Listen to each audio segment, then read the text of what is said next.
Hello दोस्तों, मेरे channel में आपका स्वागत है। आज की कहानी है घर की मुखिया। घर के बाहर टैक्सी आकर रुकी थी। अनुराधा ने बाहर झांक कर देखा तो मालती जी टैक्सी के बाहर निकलकर इंतजार कर रही थी कि घर में से कोई तो उन्हें लेने आए। लेकिन घर में बेटा राजेश, बहू अनुराधा दोनों मौजूद थे, पर किसी ने भी बाहर आने की जहमत नहीं उठाई। इतने में राजेश ने अनुराधा से पूछा, कौन है अनुराधा? और कौन होगा? तुम्हारी माँ है, कहकर वो दरवाज़ा खुला छोड़कर वापस अपने काम में लग गई। इधर राजेश ने भी ज़्यादा कुछ ध्यान नहीं दिया और अपना आईपीएल देखने में तल्लीन हो गया, जिसके लिए आज उसने छुट्टी ली थी। कुछ देर बाहर मालती जी इंतज़ार करती रही, पर टैक्सी वाले को तो वापस जाना था। उसने मालती जी को टोका तो टैक्सी वाले को कहकर उन्होंने अपना सामान घर के दरवाजे तक रखवाया और उससे पैसे देकर घर में आ गई। मालती जी पहले से काफ़ी कमज़ोर हो चुकी थी। जैसे तैसे कदम बढ़ाती हुई घर में प्रवेश की। मालती जी ने राजेश और अनुराधा दोनों की तरफ देखा, लेकिन दोनों ने ही उनकी तरफ देखने की जहमत नहीं उठाई। दोनों की ऐसी बेरुखी देखकर उनका दिल रोने को हुआ। जैसे तैसे अपने कमरे की तरफ जाने लगी कि इतने में अनुराधा बोली, अरे उधर कहाँ जा रहे हो माँ जी? अब वो आपका कमरा नहीं है, आपका सामान यहाँ स्टोर रूम में रख दिया है। वो एक पल के लिए वहीं खड़ी अनुराधा की तरफ देखती रह गई, पर कुछ बोल ना पाई। बस आंखों में आंसू आ गए। अनुराधा ने धीरे से राजेश के हाथों पर चिकोटी मारी और इशारे से उसे माँ से कहने को कहा। तब राजेश ने माँ की तरफ देखते हुए बड़ी बेफिक्रे से कहा, अब आपको बड़े कमरे की क्या ज़रूरत है माँ? पहले तो चलो पापा थे, पर अब तो वो भी नहीं है, और वैसे भी अब आपको पोता पोती होने वाला है तो बड़े कमरे की ज़रूरत तो हमें पड़ेगी ना। इसीलिए आपका सामान स्टोर रूम में शिफ्ट कर दिया है। वैसे भी बड़ा कमरा तो घर के मुखिया का होता है, और अब पापा के जाने के बाद इस घर का मुखिया मैं ही तो हूँ। मुखिया? मालती जी के मुंह से सिर्फ इतना सा ही निकला तो राजेश बोला, और नहीं तो क्या, अब मैं घर के खर्चे करूँगा तो मैं ही मुखिया, और अब सबको मेरी बात माननी ही पड़ेगी। मालती जी की आंखों में अभी भी आंसू थे। उन्होंने स्टोर रूम के पास बने छोटे कमरे की तरफ देखा तो राजेश बोला, वो क्या है ना माँ, अनुराधा की डिलीवरी के लिए उसकी बहन आ रही है, उसे परेशानी ना हो तो इस कारण वो रूम उसके लिए रखा है। और गेस्ट रूम में तो आपको पता है मेहमान रहते हैं, अब वो कोई मेहमान थोड़ी ना है, वो तो घर की ही है।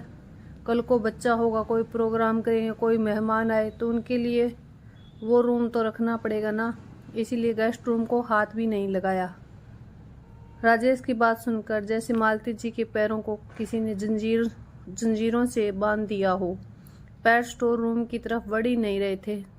जैसे तैसे एक कदम आगे बढ़ाया ही था कि राजेश बोला, अरे माँ, अपना सामान भी तो लेती जाओ और दरवाज़ा बंद कर दो, और आपको कुछ खाना पीना हो तो रसोई से ले लेना। मालती जी जैसे तैसे वापस दरवाजे पर आई और अपने सामान को घसीटते हुए तो रूम में ले आई। रूम में आकर देखा तो एक चारपाई बिछी हुई थी। उनकी शादी के समय की पुरानी गोदरेज रखी हुई थी, और वो पुराना टेबल रखा हुआ था, जिसे मालती जी ने कई बार बेचने की कोशिश की, पर उनके पति पवन जी ने उसे बेचने नहीं दिया। कहते थे, अरे खराब थोड़ी ना हुआ है, क्या पता कब काम में आ जाए। पर ये नहीं पता था कि ये टेबल मालती जी के ही काम में आएगी। आंखों में आंसू लिए वो चारपाई पर बैठ गई। अभी 2 महीने पहले तक तो सब ठीक था। बेटे बहू पिता के डर से ही सही सेवा तो करते थे, घर में हंसी खुशी का माहौल रहता था। एक दिन पवन जी ने अपने पैतृक गांव जाने की जिद की तो मालती जी ने मना कर दिया, रहने दो, बहू का छठा महीना है, ऐसे में उसे छोड़कर जाना अच्छी बात नहीं। पर राजेश और अनुराधा के समझाने पर वो उनके साथ गांव चली गई। वहां पर जेठ जेठानी, देवर देवरानी सबका परिवार था। वहां जाने के कुछ दिन बाद ही उनकी तबीयत बिगड़ गई और कुछ ही घंटे में उन्होंने दम तोड़ दिया। सब कुछ जैसे वहीं रुक गया था। उनका अंतिम संस्कार भी वहीं पैतृक गांव में हुआ था। 15 दिन के कार्यक्रम होने के बाद राजेश और अनुराधा तो वापस आ गए, लेकिन मालती जी को उनकी जेठ जेठानी ने वहीं रख लिया था, यह कहकर कि 1.25 महीने बाद ही अपनी जगह छोड़ना। आज 1.25 महीने बाद वो गांव से लौटी थी, वो भी अकेले। वहां तो पूरा परिवार स्टेशन पर छोड़ने आया था, पर यहाँ राजेश स्टेशन तक लेने नहीं आया। कह रहा था कि बहुत ज़रूरी काम है, पर यहाँ मैच देख रहा है। और तो और यहाँ घर का सारा सिस्टम ही बदल चुका था। इतनी जल्दी बेटे बहू मुंह मोड़ेंगे, इसकी तो बिल्कुल उम्मीद भी नहीं थी। सीधा स्टोर रूम में ही पहुंचा दिया। अभी अनुराधा जी ये सब सोच ही रही थी कि इतने में बाहर से शोर सुनाई दिया। जाकर देखा तो मालती जी के लिए ना उठने वाले बेटे बहू बाहर अनुराधा के मायके वालों का स्वागत कर रहे थे। मालती जी को इतनी देर हो गई घर में आए हुए, किसी ने एक गिलास पानी तक नहीं पहुंचा। वहीं बहू के मायके वालों के लिए बेटा रसोई में जाकर खुद पानी के ट्रे सजा कर ले आया। इतने लोगों के बीच अपने आप को अकेला महसूस करती हुई मालती जी वापस उस कमरे में आ गई। 2 घंटे तक उसी कमरे में बैठी रही, लेकिन ना कोई चाय, ना कोई नाश्ता, खाना, कुछ भी नहीं। 2 घंटे बाद लगा कि अनुराधा के मायके वाले वापस जा चुके हैं। शायद वो उसकी बहन और मम्मी को छोड़ने आए थे, क्योंकि अब दोनों ही घर में मौजूद थी। उन्हीं की आवाज़ बाहर से आ रही थी। अब मालती जी को भूख का एहसास हो रहा था। आखिर वो खुद ही उठी और रसोई घर में गई। रसोई में खाने के लिए कुछ भी नहीं था, खाना भी बाहर से मंगवाया गया था। वो जूठे बर्तन ये सब बता रहे थे। इतने में अनुराधा रसोई में आई। क्या ढूंढ रही हैं माँ जी? देखिए खाना तो बचा नहीं, और मुझे याद भी नहीं रहा कि आपके लिए खाना रखना था।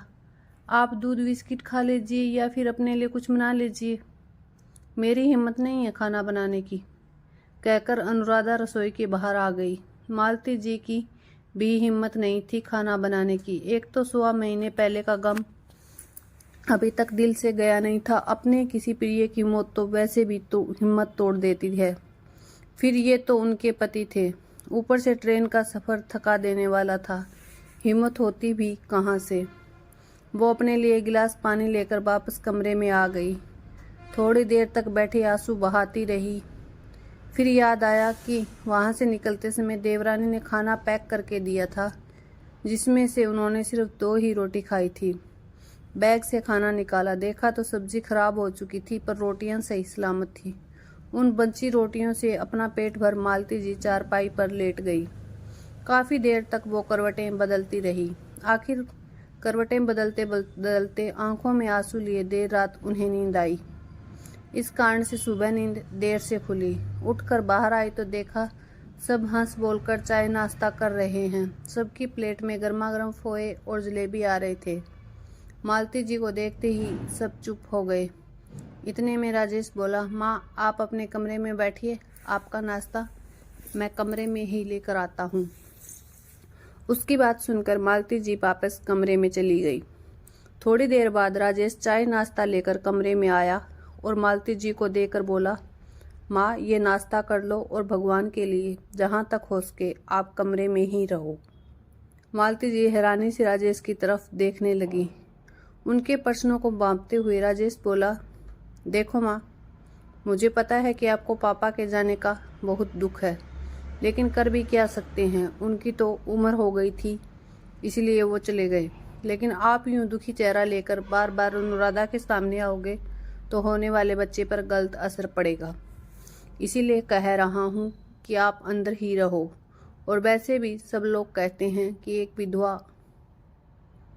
कहते कहते राजेश एकदम से रुक गया और वापस बाहर चला गया। मालती जी राजेश की बात सुनकर बिल्कुल हैरान रह गई। अब तो उनका दिल जोर जोर से रो रहा था। उन्हें समझ ही नहीं आ रहा था कि उनके बेटे में दिल है या पत्थर। वो अपनी माँ के लिए ऐसा कैसे सोच सकता है। उसकी माँ विधवा है तो उसका साया वो अपनी पत्नी और होने वाले बच्चे पर नहीं पड़ने देना चाहता। अभी 2 दिन में ही उसने मुझे इतना कुछ दिखा दिया तो ये तो मेरी ज़िंदगी नरक बना देगा। सोच सोच कर मालती जी से चाय नाश्ता भी नहीं करते बना। उनकी रुलाई फूट पड़ी। वो इतनी ज़ोर ज़ोर से रो रही थी पर उन्हें चुप कराने के लिए कोई भी कमरे में नहीं आया। आखिरकार काफ़ी देर तक रो लेने के बाद वो खुद ही थक कर हार कर चुप हो गई। अपने पल्लू से अपने आंसू खुद ही पोंछ लिए। आखिर काफ़ी देर तक मौन रहने के बाद मालती जी एक निर्णय पर पहुंची। आखिर रात को जब राजेश अपने ऑफिस से वापस घर आ गया, उसके बाद बाहर वाले कमरे में बैठकर सब लोग हंसी मजाक कर रहे थे। उस समय मालती जी भी उस कमरे में आ गई और वहीं सोफे पर आकर बैठ गई। उसके आते ही सब लोग चुप हो गए, जबकि राजेश ने घूर कर मालती जी को देखा, जैसे कह रहा हो कि सुबह समझाया था ना, फिर यहाँ क्यों आए हो। लेकिन मालती जी चुपचाप राजेश की तरफ देखती रही। आखिर राजेश को बोलना ही पड़ा। माँ, आपको सुबह समझाया था ना, फिर क्यों आई हो आप बाहर? कहा था ना आपका साया मेरे बच्चे के लिए ठीक नहीं है। मालती जी ने उसको मुस्कुराकर कहा, हाँ याद है, तूने कहा था कि मेरा साया तेरे बच्चे के लिए ठीक नहीं है क्योंकि मैं विधवा हो गई हूँ।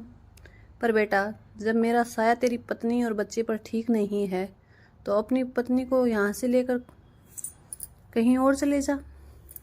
मालती जी की बात सुनकर राजेश भड़क गया। मैं क्यों घर छोड़कर जाऊँगा? अब घर का मुखिया मैं हूँ और आप इस तरह से मुझसे बात नहीं कर सकती।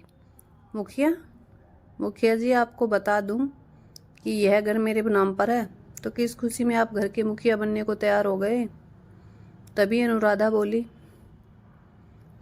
माँ जी, आपको बता दें कि अब घर के सारे खर्चे ये उठाते हैं। आपके बस की बात नहीं है आटे दाल के लिए पैसे कमाना। अब तो मालती जी खड़े होते हुए बोली, अच्छा, उसकी चिंता तू मत कर। वैसे भी तेरे पति के हाथ के आटे दाल मैंने नहीं खाए। जब तक मेरे पति थे उन्होंने घर का खर्चा दिया था। उनकी जब मौत हुई तब मैं गांव में थी, और जब से यहाँ आई हूँ तब से मैंने तुम्हारे घर का तो कुछ नहीं खाया। इसलिए मुझे आटे दाल के धौंस मत देना। मैं अपने आटे दाल का बंदोबस्त खुद कर लूँगी, तुम लोग अपना बंदोबस्त कहीं और कर लो। मालती जी का साफ रुख देखकर अब तो अनुराधा की मम्मी भी बोली, अरे समधन जी, आप तो बच्चों की बात को दिल पर ले रही हो। बच्चे ही तो हैं, माफ़ कर दो। माफ़ कीजिएगा समधन जी, ये बच्चे नहीं हैं, बच्चे के माँ बाप बनने वाले हैं। और उस समय आप क्यों नहीं बोली जब ये मेरे साथ इस तरह व्यवहार कर रहे थे? आप भी तो कल से ही घर में है ना, मुझे कुछ नहीं सुनना है। अपनी बेटी और दामाद से कहिए कि अपना बंदोबस्त कहीं और कर ले। मैं अब इन्हें इस घर में नहीं रहने दूंगी। मालती जी ने भी समधन के सामने हाथ जोड़ते हुए कहा। आखिर सबके समझाने के बाद भी मालती जी झुकने को तैयार नहीं थी। काफ़ी देर बाद फिर ये निर्णय निकला कि अनुराधा को उसकी मम्मी मायके ले जाएगी और वहीं उसकी डिलीवरी करवाएगी। उस दौरान राजेश यहाँ घर का बंदोबस्त कर लेगा, और अगर बंदोबस्त नहीं कर पाता है तब तक यहाँ का किराया देना पड़ेगा।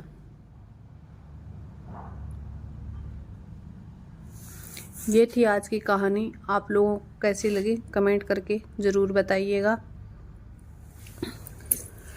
बहुओं को तो खैर क्या दोस्त हैं, जब अपने जन्म दिए हुए पाले पोसे हुए बेटे भी है अगर अपनी माँ से इस तरह का बर्ताव करें तो क्या कहा जा सकता है। लेकिन अपनी सेफ्टी के लिए, अपने बुढ़ापे के लिए बुजुर्गों को अपनी प्रॉपर्टी अपने नाम पे ज़रूर रखनी चाहिए, ताकि वो बुरे वक्त में उनके काम आ सके।